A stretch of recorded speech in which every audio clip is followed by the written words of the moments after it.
"You're trash." That's how my wealthy father insulted me on Thanksgiving. But he didn't know I was secretly building a business that would bankrupt his company. I am Mason Hawthorne, 30 years old, living in a small apartment in Seattle. The apartment isn't anything special. A worn wooden table, a few bookshelves, and a cluttered workspace with papers and a computer screen glowing all night. But this is where I'm building my dream. ChainPulse, a small tech startup focused on blockchain for supply chain management. It helps companies, from automotive manufacturing to transportation, run more smoothly and transparently. ChainPulse is everything I have, and every day is a battle to keep it alive. Today I stand in front of my suitcase preparing to head to Detroit for Thanksgiving. Just thinking about going home makes my heart heavy. Seattle is the place I chose, but Detroit is where I grew up. My family's home is there, a suburban mansion with an iron gate engraved with the name Hawthorne, a name always tied to expectations and pressure. My father, George Hawthorne, is the chairman of Hawthorne Industries, an automotive parts manufacturing company he calls the family legacy. He's strict, patriarchal, and always looks at me with eyes full of both demands and disappointment. My mother, Evelyn, is different. She's gentle, always trying to bridge the gaps in our family, but she rarely dares to defy my father. Then there's Caleb, my younger brother, 4 years my junior, the operations director at the family company. He's confident, sometimes overly so, and never hesitates to remind me that he's the one my father values. I left Detroit nearly 10 years ago, not because I hated my family, but because I didn't belong there. In college, I studied information technology, captivated by the idea of using tech to change how the world works. During my final year, I interned at Hawthorne Industries, eager to prove myself. I proposed a new system to improve the supply chain, a transparent, efficient way to track data. I spent months preparing, drawing diagrams, writing reports, thinking my father would listen. But in the boardroom, in front of the leadership team, he cut me off. "This stuff isn't practical, Mason," he said, his voice cold as stone. Caleb, only 18 at the time, sat beside him, smirking. I left the room feeling like something vital had been stripped from me. From that moment, I decided I'd make something of myself on my own. I moved to Seattle and started ChainPulse from nothing.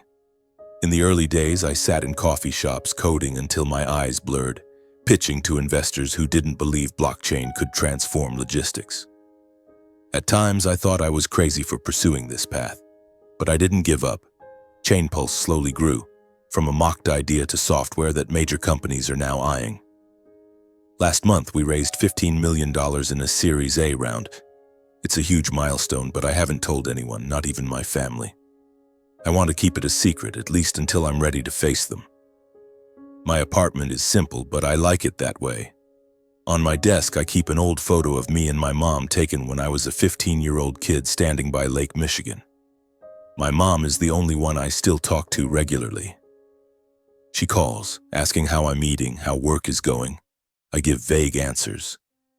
"I'm fine, Mom. Working on some stuff." She doesn't push, but I know she's sad that I rarely come home. The last time I was in Detroit was 2 years ago, also for Thanksgiving. That dinner was stifling. Caleb bragged about his work at Hawthorne Industries. My father nodded proudly, and I just sat there, counting the hours until I could leave. Today, as I pack my suitcase, I feel uneasy. My father called last week, his voice as sharp as a blade. "Come home for Thanksgiving. Don't disappoint your mother." I agreed, but not for him. I'm going back for my mom, for the text she sends asking if I'm okay, for the way her voice trembles when she says, "The family needs you, Mason." I'm not sure I need my family, but I don't want her to think I've forgotten her. Before heading to the airport, I check my email. One message from an investor congratulating me on the Series A milestone. Another from the ChainPulse team, updating me on the new software's progress. I smile, but the smile fades quickly. ChainPulse is my pride, but it also reminds me of what I gave up, the Hawthorne name, my father's shadow, and the dreams that were crushed in that boardroom years ago. As the plane takes off, I look out the window at the endless white clouds. I wonder what I'm expecting from this trip. Part of me wants to tell my family about Chain Pulse, to see my father's face when he learns I've achieved what he once dismissed. But a bigger part of me is afraid. Afraid he'll brush it off again. Afraid Caleb will mock me. Afraid I won't be able to stay calm. I'm not the 20-year-old kid anymore, but the old wounds still smolder. When the plane lands in Detroit, the sky is gray, the wind bitterly cold. I rent a car and drive through familiar streets. Golden leaves litter the sidewalks, stirring memories of the days when Caleb and I used to play in the yard. I pass the Hawthorne Industries headquarters, a gleaming glass building with the company logo. My heart races, but I don't stop. That was once the place I wanted to belong, where I thought I'd carry on my father's legacy. Now it's just a distant memory. The Hawthorne mansion comes into view at the end of the road, its iron gate already open. I park the car and take a deep breath. The smell of burning wood from the fireplace drifts out, reminding me of warm winters when my mom baked and our family still felt whole. But I'm not that child anymore. I step out of the car, my suitcase trailing behind me, each step heavy as lead. Stepping into the house, I immediately feel the familiar yet distant atmosphere. The Hawthorne mansion isn't just a home, it's a statement. The granite walls glimmer under the massive crystal chandelier hanging in the main foyer, its light reflecting like tiny stars. The polished oak floors stretch through the hallway leading to the living room, where expensive Persian rugs lie neatly beneath an imported Italian leather sofa. On the walls, classical oil paintings, portraits of Hawthorne ancestors, gaze down, as if judging my every step. A curved staircase leads to the second floor, its gold-plated handrail gleaming, and in a far corner a marble fireplace crackles, emitting the warm, rich scent of pine. This house is grandiose, but it isn't warm. It's a symbol of the Hawthorne name, power, tradition, and expectation. My mother pulls me into another hug, her hands trembling slightly. "You've gotten thinner," she says, her voice full of worry. I smile, trying to reassure her. "I'm fine, Mom." But her eyes stay fixed on me as if searching for something. Perhaps the young Mason, the son who never left the family. "Mason!" My father's voice booms from the living room, sharp and devoid of warmth. I take a deep breath and step through the carved wooden door. My father, George Hawthorne, 62 years old, sits in a large armchair, a glass of whiskey in his hand. He's dressed in a crisp white shirt, his salt and pepper hair neatly combed, but his eyes, cold and scrutinizing, remain unchanged. He's the chairman of Hawthorne Industries, the automotive parts manufacturing company he considers his lifeblood. To my father, the company isn't just a business, it's a legacy, something he'd sacrifice anything to protect, including his family. "Well, look who finally decided to show up," Caleb says, his voice smooth but dripping with sarcasm. My younger brother, 26 years old, leans against the doorframe, his gray suit perfectly tailored, his hair slicked back with gel. Caleb is the operations director at Hawthorne Industries, a role he boasts about constantly. He's confident, sometimes to the point of arrogance, and always finds ways to remind me that I'm the outsider. "What do you do in Seattle anyway? Still coding in some coffee shop corner?" He laughs, but his eyes don't. "Caleb," my mother says softly, her tone firm enough to silence him. She looks at me as if apologizing on behalf of the family. I nod, maintaining a calm facade. I'm used to Caleb's jabs, but each word still feels like a small knife, stirring memories of the days I tried to fit into this family and failed. "Sit down, Mason," my father commands, pointing to the chair across from him. I sit, the leather seat cold under my hands. The living room is vast, with tall windows overlooking a perfectly manicured garden where pine trees stand in neat rows like sentinels. Everything in this house is meticulously arranged, from the decor to the way my family behaves. This is Detroit's upper crust, where tradition and togetherness are revered, but I've always felt out of place. My father starts speaking, his voice steady but laced with authority.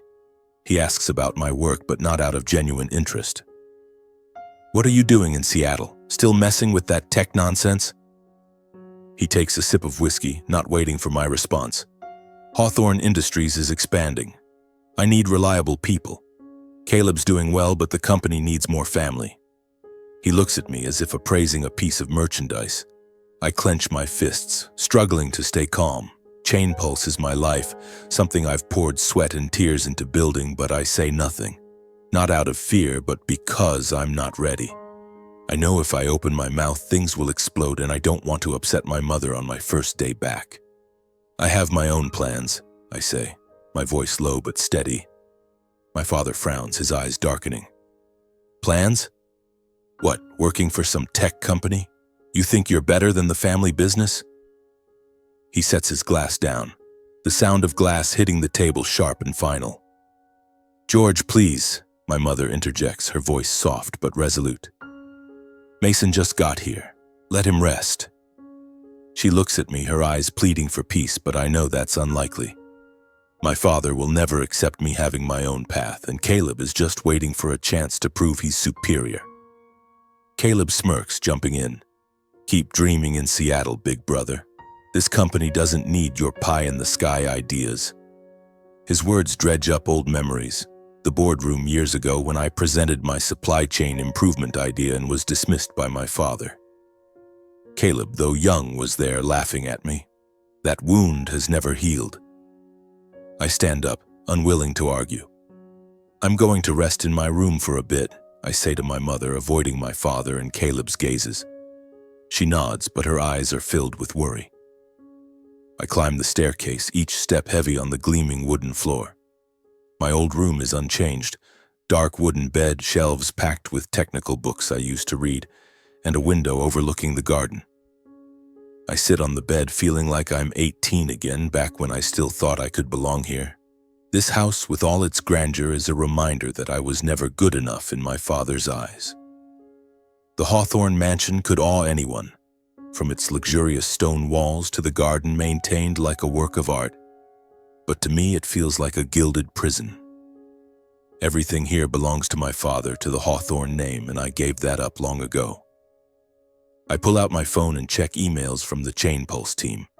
A message from the lead engineer reports that the new software is testing well. I smile, feeling a wave of relief. Chain Pulse is my world, where I can be myself. But as I look around the room, hearing my mother quietly cleaning downstairs and my father's voice still echoing somewhere, I know this Thanksgiving won't just be a meal. It will be a battle, and I'm not sure I'm ready. The long dining table in the Hawthorne Mansion's dining room is draped in white silk, gleaming under the chandelier's light. The aroma of roasted turkey, mashed potatoes, and pumpkin pie fills the air. But the atmosphere is heavy, like a storm is brewing. I sit across from Caleb, my mother to my left, and my father at the head of the table, like a king surveying his subjects. This opulent mansion with its granite walls and crackling fireplace does nothing to ease the coldness in my heart. Thanksgiving is supposed to be a time for reunion, but for me, it feels like stepping into a battle I'm not ready to fight. My mother tries to keep things light, asking me about Seattle, the weather, the coffee shops I like. I answer briefly, forcing a smile to reassure her, but my father doesn't let it slide. He cuts in, his voice low and sharp. Speak, Mason. What are you doing out there, still messing around with that tech nonsense? He takes a sip of wine, his eyes fixed on me as if waiting for me to admit defeat. I grip my fork tightly, struggling to stay calm. Chain Pulse is my entire world, a startup that just raised $15 million, transforming how companies manage supply chains. But I don't say anything. Not because I'm ashamed, but because I know that to my father, my success means nothing if it doesn't bear the Hawthorne name. I have my own work, I reply, my voice low but steady.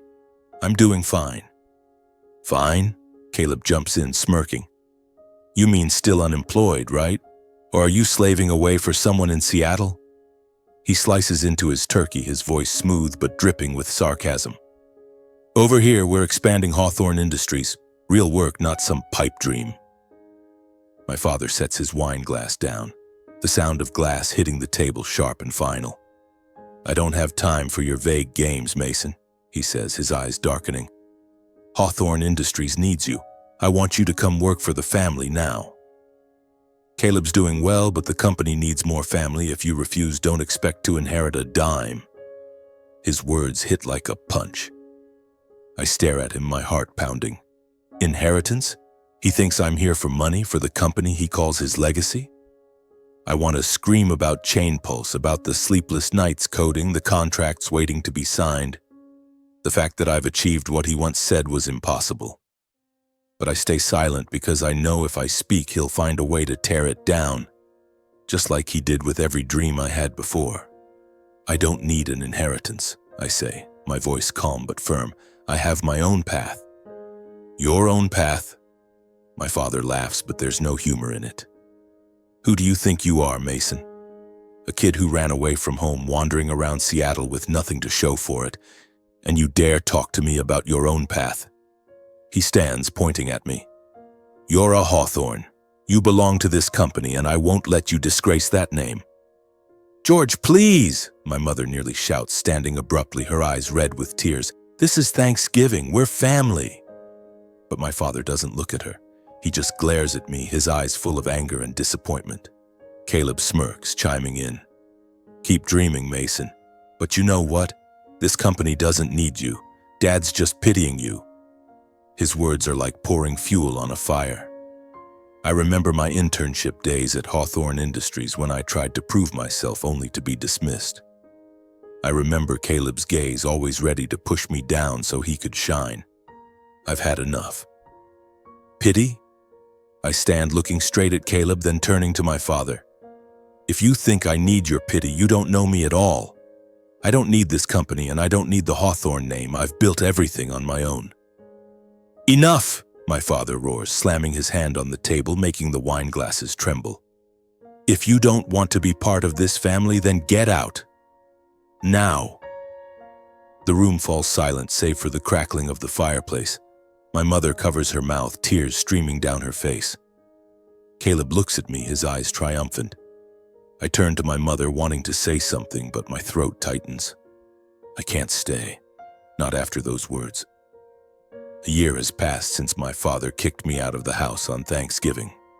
I sit in Chainpulse's new office in Seattle, looking out the window at the city aglow with lights. This room is larger than my old apartment, but still simple. A wooden desk, a few bookshelves, and a photo of my mother and me by Lake Michigan, the only thing I've kept from my past. Chainpulse is no longer a small startup. We just closed a Series B funding round, $30 million, and signed contracts with giants like GM and Toyota. Our blockchain software is now an industry standard in automotive and logistics, forcing suppliers to integrate data for transparency. American media, Wall Street Journal, CNBC, call me a rising star in tech. But every time I read those articles, I feel empty. This success should taste sweet, but it only reminds me of what I've lost. Last Thanksgiving left a wound that hasn't healed. I haven't returned to Detroit, haven't called my father or Caleb. My mother still texts, asking if I'm okay, but I reply briefly, afraid that if I say too much, I'll remember that opulent mansion. The crystal chandelier, the polished wood floors, and my father's voice telling me to get out. I threw myself into Chainpulse, working to exhaustion to fill the void. But my family, no matter how much I try to deny it, is still a part of me. Then one day, everything changed. I received a message from a former employee now working in Detroit. You should read this. It was an article in a tabloid accusing Chainpulse of security risks, claiming our software had vulnerabilities that made customer data easy to steal. I frowned and immediately checked our systems. There were no vulnerabilities. The article was riddled with falsehoods, but it spread quickly, causing the stocks of some of our partners to waver. Less than a week later, a competitor of Chainpulse, a small company in Chicago, filed a lawsuit, alleging we violated their technology patents. The lawsuit had no merit, but it was time-consuming and costly. I felt uneasy. These attacks were too unusual, as if someone was deliberately targeting Chainpulse. I hired an investigation team, and within weeks they found a lead. The media company behind the tabloid article had a contract with someone in Detroit. The trail led to an account linked to Caleb. My heart pounded as I read the report. My family, my father and Caleb, could be behind this. I called my mother the first time in months. "Do you know anything about the rumors targeting my company?" I asked, trying to keep my voice calm. She was silent, then sighed. "Mason, I'm not sure, but your father and Caleb are furious.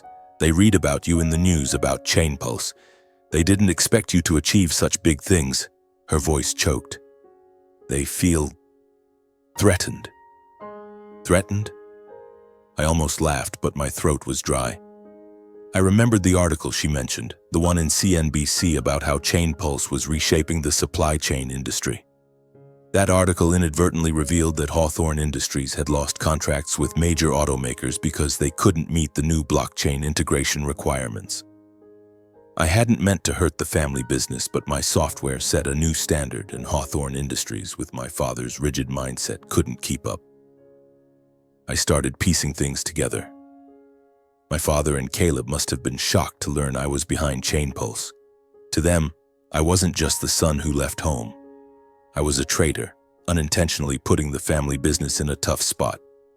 They weren't just angry, they wanted revenge. The rumors, the lawsuit, all part of a plan to slow me down to save what they called their legacy. I sit in my office looking at the photo of my mother, my heart heavy. I thought leaving Detroit was my escape from them, but they found a way to pull me back. Not with family ties, but with destruction. I want to confront them, to drive to Detroit and tear everything apart in front of my father. But I hold back. Chainpulse is more important. My customers, my team, they deserve a leader who doesn't let emotions take over. I open my laptop and email the legal team, instructing them to prepare a response to the lawsuit. I call the PR team, telling them to draft a statement refuting the rumors. Then I look out the window where Seattle still shines brightly, reminding me how far I've come. My father and Caleb may try to hurt me, but they don't know what I've learned from years on my own. I'm not easily defeated. After wrapping up critical tasks, I book a flight back to Detroit to confront my father and brother. The headquarters of Hawthorne Industries, a glass building shimmering under the pale autumn sun, stands before me. The company logo, the bold Hawthorne lettering, feels like a challenge. The wind cuts like a blade, but the fire in my chest burns hotter than ever. In my hand, I hold a folder of documents, evidence of the rumors and baseless lawsuit targeting Chainpulse, with traces leading back to my father and Caleb. I'm not here to reconcile. I'm here to end this. Stepping into the main lobby, I feel the atmosphere of power my father always sought to flaunt. The marble floors gleam, the ebony reception desk shines, and large photos of Hawthorne Industries factories line the walls. Employees glance at me, some whispering, likely recognizing me as the son who ran away. I don't care. I request to see my father, and after a scrutinizing look, the receptionist leads me to the boardroom on the top floor. My father sits at the head of the long conference table, still like a king on his throne. Caleb stands beside him, his gray suit immaculate, his eyes wary when he sees me. "Mason," my father says, his voice low but unable to hide his surprise. "What do you want?"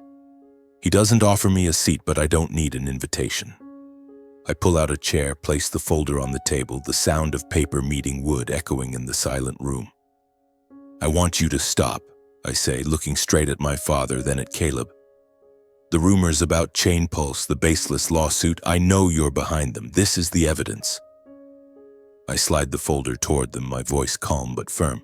"Stop, or I'll take this to court." Caleb laughs, but I see his hand clench.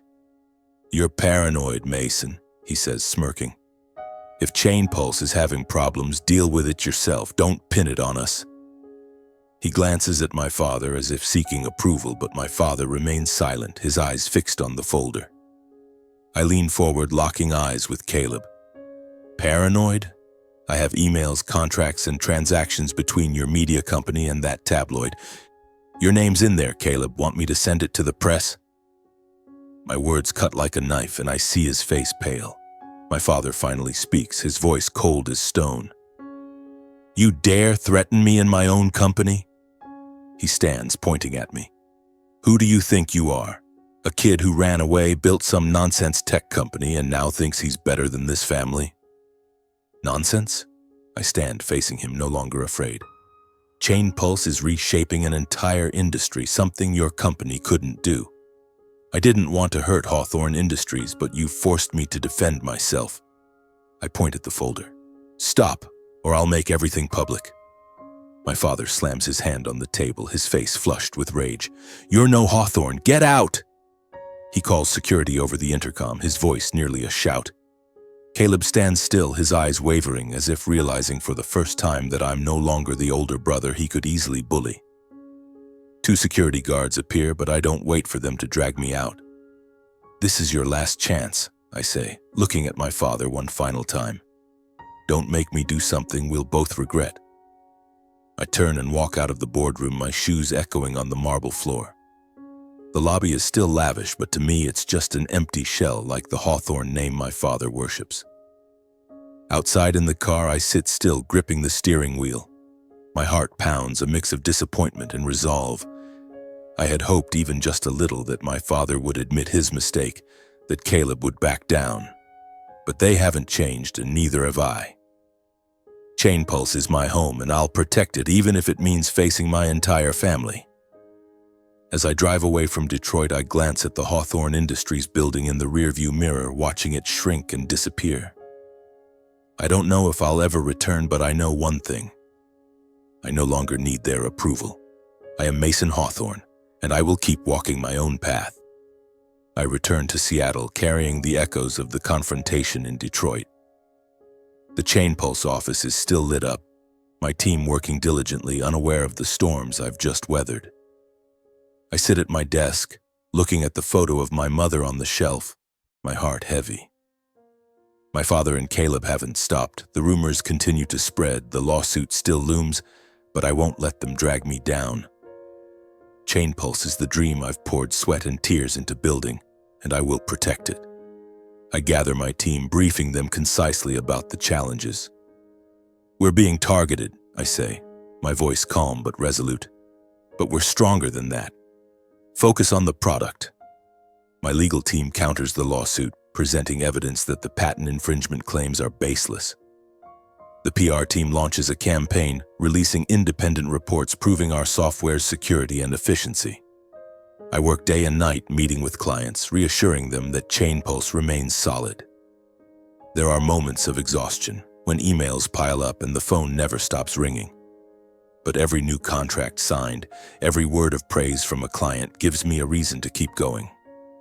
Meanwhile, I hear news about Hawthorne Industries. The family company has lost more major contracts for failing to meet technological demands, blockchain integration, automation that Chain Pulse is leading. Their competitors have adopted my father and Caleb's tactics, spreading rumors and filing lawsuits, pushing Hawthorne Industries into a financial and reputational crisis. I don't take pleasure in the news, but I don't feel sadness either. It's the consequence of their stubbornness, something I once tried to warn my father about only to be dismissed. Chain Pulse, in contrast, surges forward. We launch a new software version, faster, smarter, and sign contracts with international clients from Japan to Germany. I speak at tech conferences, sharing insights on blockchain and supply chains, dubbed by the press as an American startup icon. But every time I stand on a stage under glaring lights, I think only of my mother, of the texts she sends that I haven't answered. I want her to be proud, but I don't know how to bridge the gap between us. The battle with my father and Caleb gradually fades. The lawsuit is dismissed by the court, and the rumors lose traction as clients continue to trust Chain Pulse. I don't need to relocate headquarters or run away. Seattle is home, and I'll stand firm here. But this victory isn't complete. I've protected Chain Pulse, but my family, or what used to be my family, remains a lingering ache. The following autumn, I stand on a stage in Denver addressing hundreds of investors and entrepreneurs at Chain Pulse's new product launch event. The spotlight shines on me, but I don't mention my father, Caleb, or Hawthorne Industries. I talk about the entrepreneurial journey, the days coding in coffee shops, the belief that an idea can change the world if you're persistent enough. The crowd applauds, but I think only of my mother, the one person I wish were here. Back home, I receive a text from her. "I saw you on TV. I'm so proud, Mason." I read it over and over, my throat tightening. She tells me Hawthorne Industries is on the brink of bankruptcy, that my father regrets but won't admit it, and Caleb is panicking as the company crumbles. She wants me to come back, to reconcile as a family, but I'm not ready. The wounds are too deep, and I don't know if I can forgive. Sitting in my small Seattle apartment, I look at the photo of my mother, the light from the window illuminating the frame. Chain Pulse is my success, but it doesn't fill the void left by my family. I've lived the American dream, from nothing to the top, but I've also learned that success isn't just about money or fame. It's about rising after every fall, about choosing your own path, even if it's lonely. I don't know if I'll return to Detroit, if there'll ever be a day when my father and I sit down and talk like father and son. But I know I'll keep moving forward, not for them, but for myself. Life is a series of choices, and I've chosen to be me. Not the heir to the Hawthorne empire, but me, with everything I've built and everything I will become.